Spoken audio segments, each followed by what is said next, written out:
ನಮಸ್ಕಾರ ಎಲ್ಲರಿಗೂ. ನಿಮ್ಮೆಲ್ಲರಿಗೂ ಒಂದು ಹೆಲ್ದಿ, ಟೇಸ್ಟಿ ಮತ್ತು ಸಿಂಪಲ್ ರೆಸಿಪಿ ಬೇಕಾ?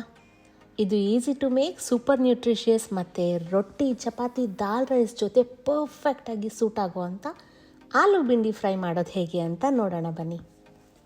ನಿಮಗೆ ಬೆಂಡೆಕಾಯಿ ಅಂದರೆ ತುಂಬ ಇಷ್ಟನಾ? ಹಾಗಿದ್ರೆ ಕಮೆಂಟ್ ಸೆಕ್ಷನಲ್ಲಿ ಎಸ್ ಅಂತ ಹೇಳಿ. ಈಗ ಆಲೂ ಬಿಂಡಿ ಮಾಡೋದಕ್ಕೆ ಬೇಕಾಗಿರೋ ಮೇನ್ ಇಂಗ್ರೀಡಿಯೆಂಟ್ಸ್ ಅಂದರೆ ಬೆಂಡೆಕಾಯಿ. ಇದು high in fibre, digestion help ಮಾಡುತ್ತೆ ಮತ್ತು ಇಮ್ಯುನಿಟಿ ಬೂಸ್ಟ್ ಮಾಡುತ್ತೆ. ನೆಕ್ಸ್ಟ್ ಆಲೂಗಡ್ಡೆ. ಇದು ಎನರ್ಜಿ ಬೂಸ್ಟ್ ಮಾಡುತ್ತೆ ಮತ್ತು ಗುಡ್ ಫಾರ್ ಡೈಜೆಷನ್. ಜೊತೆಗೆ ಬೆಳ್ಳುಳ್ಳಿ ಮತ್ತು ಜೀರಿಗೆನ ಉಪಯೋಗಿಸೋದ್ರಿಂದ ಗಟ್ ಹೆಲ್ತ್ ಚೆನ್ನಾಗಿರುತ್ತೆ. ಅಷ್ಟೇ ಅಲ್ಲದೆ ಒಂದು ಒಳ್ಳೆ ಅಮೇಝಿಂಗ್ ಫ್ಲೇವರ್ನ ಡಿಶ್ಗೆ ಆ್ಯಡ್ ಮಾಡುತ್ತೆ. ಇಷ್ಟೆಲ್ಲದರ ಜೊತೆಗೆ ಕ್ರಶ್ಡ್ ಪೀನಟ್ಸ್ನ ಕೂಡ ಹಾಕೋದ್ರಿಂದ ಒಂದು ಒಳ್ಳೆ ಕ್ರಂಚ್ ಮತ್ತು ಪ್ರೋಟೀನ್ನ ಆ್ಯಡ್ ಮಾಡುತ್ತೆ. ಒಂದು ಪ್ಯಾನ್ನಲ್ಲಿ 1-2 ಸ್ಪೂನ್ ಆಯಿಲ್ ಹಾಕಿ ಕಾದ ಮೇಲೆ ಇದಕ್ಕೆ ಜೀರಿಗೆ, ಹೆಚ್ಚಿರೋ ಬೆಳ್ಳುಳ್ಳಿ ಮತ್ತು ಹಸಿರು ಮೆಣಸಿನ್ಕಾಯಿನ ಹಾಕಿ ಸ್ವಲ್ಪ ಬಾಡಿಸ್ಕೋಬೇಕು.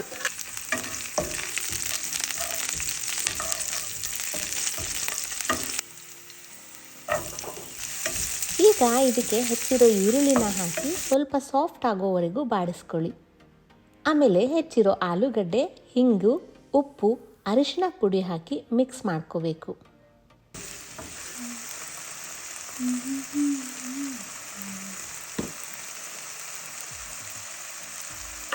ಆಲೂಗಡ್ಡೆನಲ್ಲಿ ನಿಮ್ಮ ಫೇವ್ರೆಟ್ ರೆಸಿಪಿ ಯಾವುದು ಅಂತ ಕಮೆಂಟ್ ಸೆಕ್ಷನ್ನಲ್ಲಿ ಶೇರ್ ಮಾಡಿ.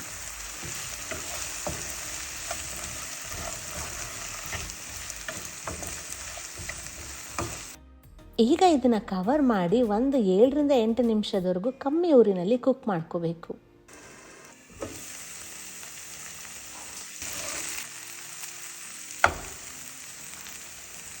ಈಗ ಇದಕ್ಕೆ ಹೆಚ್ಚಿರೋ ಬೆಂಡೆಕಾಯಿ ಹಾಕೋಬೇಕು.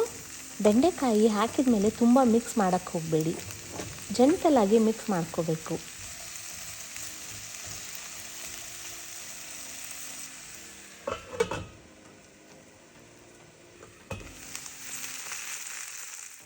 ಒಂದು ಸ್ವಲ್ಪ ಕುಕ್ ಆದಮೇಲೆ ಇದಕ್ಕೆ ಧನಿಯಾ ಪುಡಿ, ಗರಂ ಮಸಾಲ, ಕಸ್ತೂರಿ ಮೇಥಿ ಹಾಕಿ ಮಿಕ್ಸ್ ಮಾಡಿ. ಕಂಪ್ಲೀಟಾಗಿ ಕುಕ್ ಆದಮೇಲೆ ಇದಕ್ಕೆ ಕಡಲೆಕಾಯಿ ಬೀಜದ ಪುಡಿ ಹಾಕಿ ಮಿಕ್ಸ್ ಮಾಡಿ ಕೊತ್ತಂಬರಿ ಸೊಪ್ಪು ಹಾಕಿ ಸರ್ವ್ ಮಾಡಿದ್ರೆ ಸಖತ್ತಾಗಿರೋ ಆಲೂ ಬಿಂಡಿ ಫ್ರೈ ರೆಡಿ ಆಯಿತು. ನಿಮಗೆ ಈ ರೆಸಿಪಿ ಇಷ್ಟ ಆಯಿತಾ? ಹಾಗಿದ್ರೆ ಪ್ಲೀಸ್ ಲೈಕ್ ಬಟನ್ನ ಕ್ಲಿಕ್ ಮಾಡಿ, ಫ್ರೆಂಡ್ಸ್ ಜೊತೆ ಶೇರ್ ಮಾಡಿ.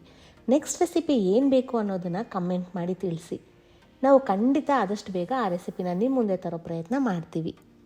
ನೀವಿನ್ನೂ ಗಂಧದ ಗುಡಿ ಕ್ರಾನಿಕಲ್ಸ್ಗೆ ಸಬ್ಸ್ಕ್ರೈಬ್ ಆಗಿಲ್ಲ ಅಂದರೆ ಈ ಕೂಡಲೇ ಸಬ್ಸ್ಕ್ರೈಬ್ ಆಗಿ. Thank you so much.